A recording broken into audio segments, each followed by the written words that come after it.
नगर परिषदेचा निकाल लागलेला आहे आणि खूप मोठ्या बहुमतानं नगराध्यक्षपद आणि सत्ता मिळालेली आहे. काय सांगाल या विजयाबद्दल भाऊ?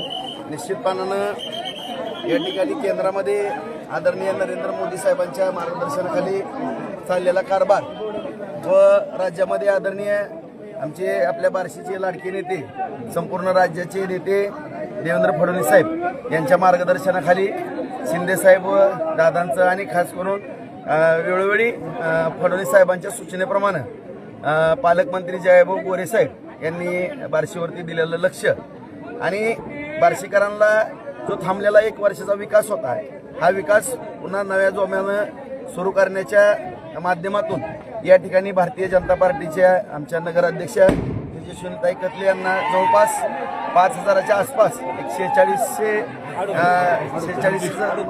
मताधिक्य त्या ठिकाणी मिळालेलं आहे.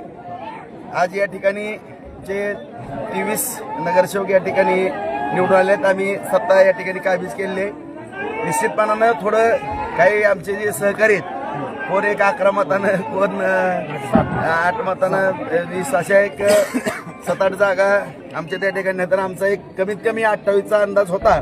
परंतु एक काही थोड्या तांत्रिक गोष्टीमुळे काही ठिकाणी आम्हाला थोडं आमचे सहकारी थोड्या मतानं हे झाल्यात पराभव झाला त्यांचा ते आम्हाला थोडं त्याचं दुःखही होतंय. परंतु या संपूर्ण बार्शीकर जनतेने बंधू भगिनींनी जे आम्हाला आशीर्वाद दिलेले आहेत भारतीय जनता पार्टी युतीच्या माध्यमातून आमच्या ताई कतलीताईंना या ठिकाणी नगराध्यक्ष होण्याचा जो बहुमान दिला त्याबद्दल मी बार्शीकरांचं मनपूर्वक या ठिकाणी आभार व्यक्त करतो.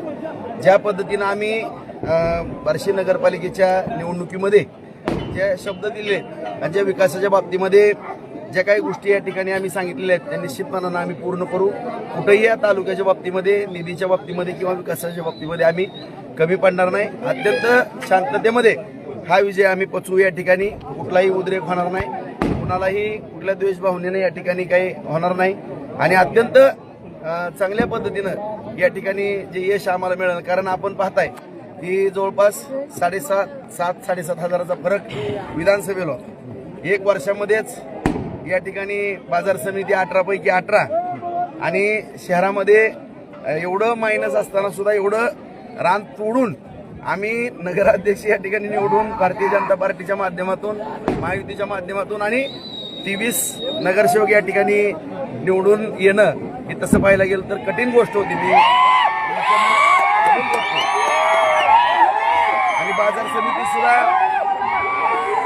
सहकाराच्या माध्यमातून निवडणूक लढत असतात. या दोन्ही निवडणुका तशा पाहायला गेलं तर आम्हाला कठीण होतं. परंतु या तालुक्यातील ग्रामीण भागातील जनतेचा विश्वास, शहरी भागातील बंधू भगिनींनी दिलेला आशीर्वाद आणि सगळ्या कार्यकर्त्यांनी जीवापाड केलेली मेहनत प्रत्येक कार्यकर्त्यांनी आणि खास करून या ठिकाणी आपल्याला माहितच आहे की आम्ही सांगत होतो काही प्रभाग त्या ठिकाणा ज्या जनतेनं एवढं भरभरून प्रेम दिलं खरंच त्यांच्यासमोर मी असेल, प्रशांत मालक असेल, आमच्या ताई असतील, आम्ही सगळेजण या जनतेसमोर नतमस्तक होतो. तुम्ही आम्हाला सेवा करण्याची संधी दिलेली आहे. निश्चितपणानं प्रामाणिकपणानं या शहराची तालुक्याची अत्यंत केंद्र सरकारच्या माध्यमातून राज्य सरकारच्या माध्यमातून या ठिकाणी प्रामाणिकपणानं सेवा करू. या तालुक्याला जे म्हणत होते 10 वर्ष तालुका महाग गेला, 12 वर्ष गेला, 15 वर्ष असं काही होणार नाही. अत्यंत नम्रपणानं या ठिकाणी आम्ही विजय या ठिकाणी पचवू आणि दिलेल्या शब्दाप्रमाणे या ठिकाणच्या जनतेला आम्ही पूर्णपणे सेवा देण्याचा प्रामाणिकपणानं प्रयत्न करू. भाऊ, एकंदरीत बघितलं तर पाण्याच्या प्रश्नावर विरोधकांनी पाण्याच्या प्रश्नावर ही निवडणूक लढवली होती, पण कुठलाही जनतेने विचार न करता ती बाजू न ऐकता तुमच्या हातात पुन्हा एकदा सत्ता दिली. थोडा ते गैरसमज करण्यामध्ये थोडं यशस्वी झालेत. असं थोडं काही ठिकाणी 10-15 मतांना जे काही आमचे 5-7 सहकारी निसटतात असं जर पाहायला गेलं तर 1 वर्ष म्हणजे मी आमदार होतो तोपर्यंत सगळ्या बैठका होत होत्या. परंतु दुर्दैवानं प्रशासक असल्यामुळे त्या ठिकाणी आम्हाला काही हस्तक्षेप करता येत नव्हता. मी पाठीमागं सांगितलं आणि गेल्याच आठवड्यात आपल्याला माहित आहे की नवीन 22 किलोमीटरच्या पाईपलाईनमध्ये पाणी सोडलेलं आहे. दिलेल्या शब्दाप्रमाणे एप्रिल एंडपर्यंत आम्ही जे काही निधी कमी पडतोय तोही निधी आम्ही या ठिकाणी लवकरात लवकर आणू आणि त्या ठिकाणी अत्यंत नियोजनबद्ध असे एप्रिलच्या आत जे काही कमीत कमी 4 कोटी जास्तीत जास्त 5 कोटी लिटरचं जे पाणी आहे काही जर अडचण आली तर 4 कोटी आणि कुठली अडचण नाही आली 24 तासामध्ये तर 5 कोटी लिटर पाणी आणण्याचा आम्ही प्रामाणिकपणाने प्रयत्न करू. कोणीही काळजी करण्याचं कारण नाही. आणि पंचायत समिती जिल्हा परिषदला सुद्धा एक चांगला रिझल्ट ग्रामीण भागातील तालुक्यातील जनता आम्हाला आशीर्वाद दिल्याशिवाय राहणार नाही, ह्याच्यावरूनच आपल्याला दिसून येतं.